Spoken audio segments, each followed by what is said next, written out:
Zoe, I really appreciate you being on.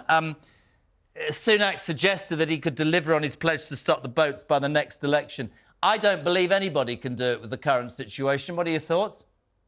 Yeah, actually, Jeremy, it's lovely to be on your show, and it's lovely for once to find I'm agreeing with you. I don't think that was ever a realistic proposal. And the Prime Minister, he's made his own bed, hasn't he? He said, judge me by my actions. I will do, the 5 points that he repeated ad nauseam, one of them being, I will stop the boats. Yeah, well, every expert who he consulted, who his government consulted about the policies that he was putting in place, told him this isn't going to work.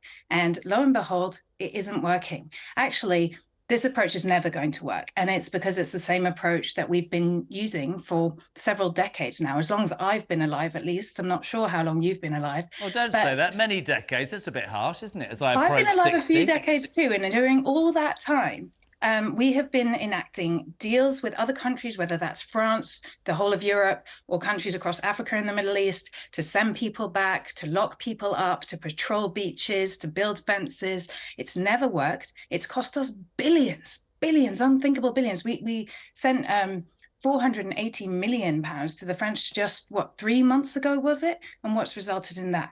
This approach doesn't work. And I'll tell you why. It's because it's a basic human behavior. You move from where conditions are bad, from where it's difficult to live, from where it isn't safe, from where there's no opportunity, and you go to where you think you can build a future for yourself, for your children, where you can be safe. And can I jump in? Because the one thing that I've said to everybody on this show, what I love about JK Live is people don't have to agree. I don't agree with that last sentence. Let me put it to you.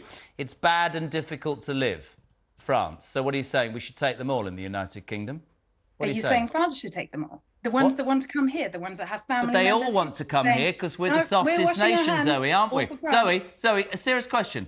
We are the... If you were given... Let's just say you weren't escaping a war-torn country. Here's a genuine question to you, and I appreciate you being on. If you were escaping... You wanted a better life.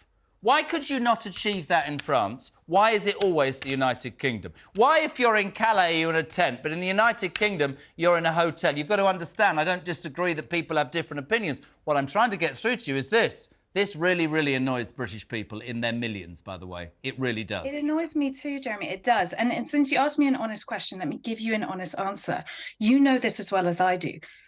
3 times as many people applied for asylum in France last year as applied for asylum in the UK. It simply isn't true that the UK is always the destination. The people who are trying to get to the UK, all the research shows us, the Home Office's own research shows us, are people with connections to the UK, whether that's family members, whether that's members of their community who are here that they think will be able to support them, whether that's the fact that they speak the language. There are all sorts of good reasons why a small proportion of people who are seeking protection in the world want to come to the UK. And the problem is they don't have any way to do it. OK, let's bring in the panel. We've got Nick, Mike and Rebecca still with me. Nick, your response to Zoe? Well, first of all, not all these people have family connections. You wouldn't be rejecting... Look at the Albanian numbers. Have they suddenly all got here? They've been returned. They've gone down dramatically. Very few family connections. So I don't think that washes. It is true that those with family connections will try and come here. That's absolutely true. On legitimate ways into the country, there are legitimate ways. So if you're an economic migrant trying to come here, there are legitimate ways to apply from many countries. Like everyone else, it's called legal migration. You have to do it in most countries. There are also sanctioned routes for asylum to come in here. There will be arguments about whether we're taking enough, and that's a legitimate point to make. So I do think that we get one side of the argument presented without considering what else is being achieved. But I suppose my main point about migration is, and I don't like doing this, but it even goes back all the way to the Home Secretary under Labour of John Reid, but it's been blown up to such a magnificent level of incompetence and dysfunctionality in the Home Office that has led us, actually, to the problem where we are now just shifting people around the country is what we're talking about, as opposed to a coherent policy to try and reduce numbers. And that's interesting, isn't it, Mike? Coherent policy, because you and I have sat here for over a year. All I ever hear is the Home Office isn't fit for purpose, and successive governments don't seem to have done anything about that. I fail to understand that. You're going to tell me that if Labour get in, the Home Office will be made competent overnight, right? It will. I mean, I've got huge respect for Yvette Cooper, who's the Shadow Home Secretary. I think she's very, very good. I think she knows exactly what she wants to do. She's what if you've got civil servants who disagree with what you're going to bring in? What are you going to do about that? The job of the civil servant is to do what the Minister tells you Party to do. If they don't do it, then they're out of a job. I mean, that's simply how the civil service Do you think works. that the Tory government should be stronger on civil servants who are too busy No, taking I think legal it's very cases? easy for a failing government to say, oh, yeah, it's all the civil service's fault. And the civil service, they can't even answer back. You know, they have no platform, whereas the Home Office staff and Suella Braverman do. But in terms of asylum, well, we know that the current government, they're deliberately not processing claims. Why? Because they want to say, look, there's a problem, because they think it's politically useful for them. How is that politically useful when one of the biggest issues in people's minds is this backlog? Currently, 170,000 claims have been built up. It's staggering. This is a waste of people's lives, but this is what's costing us £6 billion a day. Yeah. The government is choosing to spend that money. If they spent a small proportion of that money employing people to process claims, genuine asylum seekers, which is about 75%, would be processed. They'd be refugees. I don't know about that figure. Else, Isn't that a really good point, though, from Mike Buckley? Spend that money you're spending on hotels to get together a processing system that works. If it was, we're too late now for a binary choice like that, because obviously you've got all these people now taking 7 But whose fault is it that it's too late? But I think I've already spoken candidly about the Home Office, so I don't think that's a debate you're going to have with me that's going to make we'll disagree on.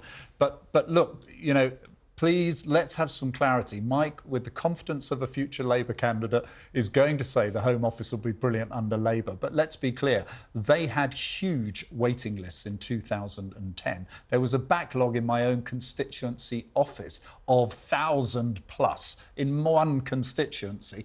And we know under the Home Office Minister at the time, a lady I think called Joan Ryan, she lost 10,000 files under the civil service there. So this idea of competence is I think, if we can bat it around, that we have no guarantee under Labour because it's a dysfunctional system now that is frankly and that's interesting. It isn't about party. We've talked. Well, I'm sorry. Though we can't fix it, nobody can fix it. This is not a reasonable response at all. But I didn't putting your hands up. That's pretty much what you said. No, I didn't. Putting your hands up and saying, "Oh well, nobody can fix it. It's impossible." It's just not a valid response. It has to be fixed. The current government isn't fixing it. The Labour Party is saying we will fix it. It's a different group of people to. But hold on a second, Rebecca. If I can bring you in, Stephen Kinnock said we'll have to use the barges, didn't he? Yeah, because the Labour Party will inherit a very difficult, as you say, a dysfunctional Home Office. And I think rather than spending money pursuing Rwanda through the courts and the hundreds of thousands of pounds that's spending, to Mike's point, let's actually just spend some money on processing these people so that there isn't this kind of alluring sense that you can come to the UK, probably take 5 years to get processed, in which case you can probably disappear into the committee if you are a disingenuous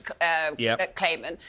We have to invest in it. And 13 years of just stripping this system down and then expecting it to deal with this huge backlog. And we've got huge amounts of civil problems across the world. You know, look at parts of East Africa, Yemen, Syria. You know, the world is overwhelmed with desperate people. Can I just bring Zoe back in? Zoe, what's your response to what the panel have said?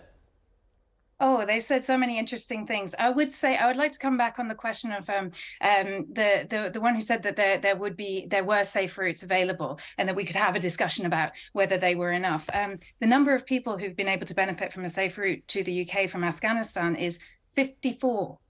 So it's just a lie that there are safe routes available to refugees. Nicholas de Bois? No, it's not a lie, and I think that language is wholly unhelpful. There are actually numbers we know from Syria coming on 20,000. Has it been working? Years ago, that scheme closed down.